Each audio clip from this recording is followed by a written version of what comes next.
تو be be بذات خود آگے بڑھی اور امامت و ولایت کا دفاع کیا۔ یہ علی کا گھر نہیں ہے بلکہ یہ ولایت و امامت کا گھر ہے، مگر بی بی اپنے ہدف سے 1 انچ بھی پیچھے نہ ہٹی۔ ظالموں نے تازیانوں کے مسلسل وار کیے اور آپ سے علی کا دامن چھڑوا دیا گیا۔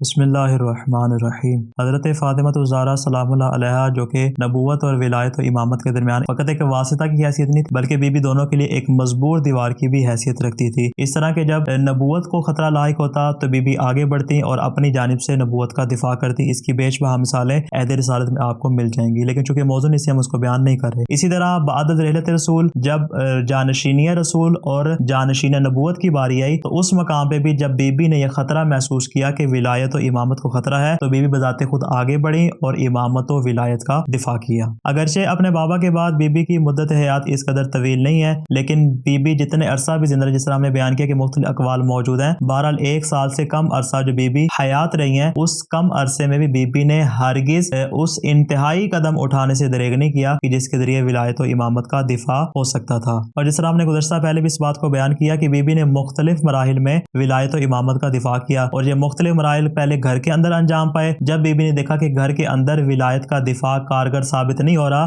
لوگوں کو معلوم نہیں ہو رہا کہ زہرا کس طرح مدافع ولایت و امامت ہے، تو بی بی اپنے گھر سے باہر نکلی اور مجمع عام میں علی الاعلان بیان کیا کہ دیکھو کس طرح میں نے ولایت و امامت کا دفاع کیا ہے۔ تو جہاں تعلق ہے 4 دیواری اور گھر کے اندر رہ کر ولایت و امامت کے دفاع کرنے کا، تو یہاں پر بی بی نے تقریباً 3 طرح کے مراحل طے کیے جس کے ذریعے ولایت و امامت کو محفوظ رکھا۔ اکثر ایک سوال اٹھایا جاتا ہے، لوگوں کے ذہن میں شبہ پایا جاتا ہے کہ جب دروازے کے اوپر ہجوم اکٹھا ہو گیا تھا تو انہوں نے دق الباب کیا تھا، تو چاہیے تھا کہ علی ابن ابی طالب دروازے پر جاتے، تو بجائے علی کے جناب سیدہ دروازے پر کیوں گئی؟ حالانکہ ہر گھر کا یہ اصول ہے کہ گھر میں جب مرد موجود ہو تو خواتین دروازے پر نہیں جایا کرتی، اس لیے کہ مردوں کی غیرت یہ بات گوارا نہیں کرتی کہ جب کوئی غیر باہر سے آ کر مخاطب ہو رہا ہے تو ان کے گھر کی کوئی خاتون جا کر ان سے ملاقات کرے۔ تو وہ علی جو سید الغیور ہیں، انہوں نے کیسے گوارا کر لیا کہ جناب سیدہ کونین ان کی موجودگی میں دروازے پر چلی جائیں؟ تو اس سوال کا جواب وہی ہے جو پہلے ہم بارہا بیان کر چکے ہیں کہ بی بی کا اصل مقصد دفاع ولایت علی ابن ابی طالب تھا۔ اگر بالفرض خود علی ابن ابی طالب دروازے پر چلے جاتے تو یہ مسئلہ ذات علی تک محدود ہو جاتا، اور بعد میں آنے والے لوگ بلکہ اس زمانے کے لوگ بھی یہ بات کہتے کہ چونکہ علی کا اور جو اس وقت کی حکومت تھی ان کا آپس میں ذاتی جھگڑا تھا، ان کی ذاتی دشمنی تھی، لہٰذا علی ابن ابی طالب ان کی حکومت کو پسند نہیں کرتے تھے اور اپنے گھر میں گوشہ نشین ہو گئے تھے۔ انہوں نے علی کو بیعت کے لیے مجبور کیا اور گھر سے باہر نکالا، لہٰذا یہ ان کا اپنا ذاتی مسئلہ تھا، اس کا دین رسول اللہ کے ساتھ کوئی اصلاً تعلق اور واسطہ نہیں تھا۔ بی بی نے اس وہم کو اور اس شک کو باطل کرنے کے لیے خود بی بی دروازے پر گئیں، اور کس طرح بی بی نے پہلے مرحلے میں کیا کیا؟ جب دق الباب ہوا بی بی نے ان کو مخاطب کر کے ان کو جھنجھوڑا، ان کی ذات سے پکڑا کہ دیکھو تم جس گھر پہ حملہ کر رہے ہو یہ علی کا گھر نہیں ہے بلکہ یہ ولایت و امامت کا گھر ہے۔ اور جب بی بی نے دیکھا کہ پورے گھر کا محاصرہ ہو چکا ہے اور یہ افراد آئے ہیں علی ابن ابی طالب کو گرفتار کرنے کے لیے، تو بی بی دروازے کے پیچھے کھڑی ہو گئی اور عام عورتوں کی روش سے ہٹ کے بی بی گھبرائی نہیں اور نہ ہی پریشان ہوئی، بلکہ آپ نے استقامت کا مظاہرہ کیا۔ پھر اس کے بعد پہلے مرحلے سے بی بی دوسرے مرحلے کی جانب بڑھی کہ جب انہوں نے لکڑیاں جمع کر کے دروازے کو آگ لگا دی، اور دروازے کو آگ لگانے کے بعد دروازے کو دھکا دیا گیا اور در و دیوار کے درمیان جناب سیدہ کونین سلام اللہ علیہا آ گئیں۔ اس عالم میں بھی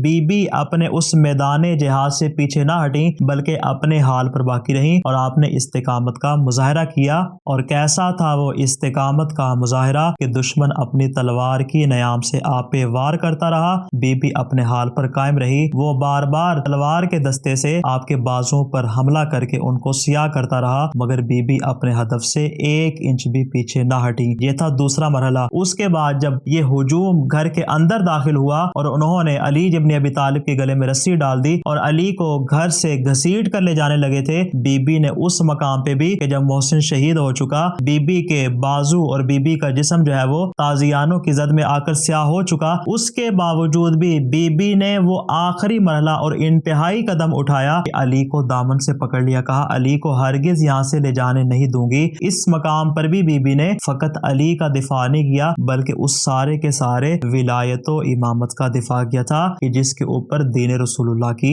بنیاد تھی۔ مگر اس عالم میں بھی جب بی بی استقامت کا مظاہرہ کر رہی تھی، ظالموں نے تازیانوں کے مسلسل وار کیے اور آپ سے علی کا دامن چھڑوا دیا گیا۔